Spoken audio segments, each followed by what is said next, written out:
Dr. Marcus, you speak about the idea of corporate athlete, right? Yeah. I mean, a lot of your work draws from sports and athleticism, and you also work with sports teams in India, internationally, etc. Yeah.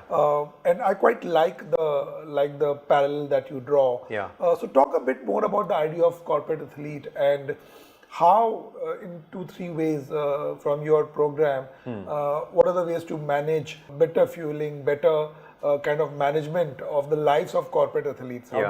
How do we prepare ourselves much better from a health, wellness, mental perspective? Yeah, I sort of coined this phrase because I noticed that the audience of the population in both these spheres is actually quite similar. We're talking about high performance individuals. Yeah. It's just that the theater that they engage with is different. Yeah. One is doing so on a sports field in actually a very structured, disciplined, supportive manner. Yeah. And the other is doing it in the corporate environment in an unstructured, undisciplined, and many times unsupported manner, right? Sure, But the expectations of outcome or output is equally high, right? Whether it's winning a cup here or whether it's winning a client here, you still have that level of high performance stress that's required.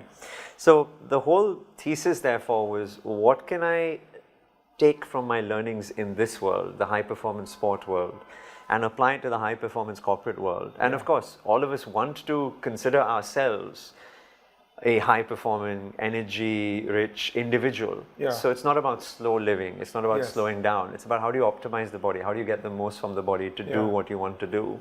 So that was sort of the narrative arc to link the story together. And then, you know, the fundamentals are essentially the same. I talk about the 5 pillars, which is sleep, move, fuel, breathe, and connect.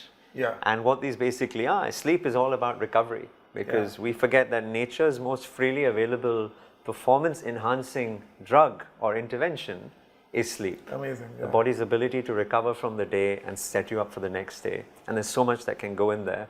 The second is moving the body. Our bodies were designed or have evolved to move in all shapes and forms. It could be sport, it could be aerobic, it could be dance, it could be household chores, it could be walking your dog, it could be strength training. Our bodies need all of these various things to get the most out of it. Then I talk about fuel. Again, you know, you're in the media world, so I'll share this. I think language and semantic is critical in success. So I'll never talk about exercise and diet. I think those words are onerous, negative.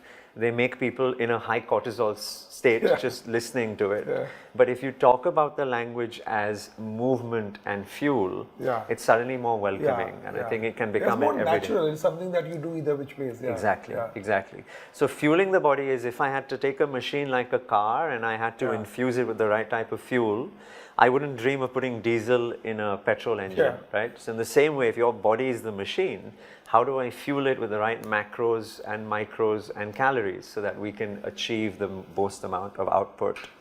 Then there's breathe, which is all about stress mitigation.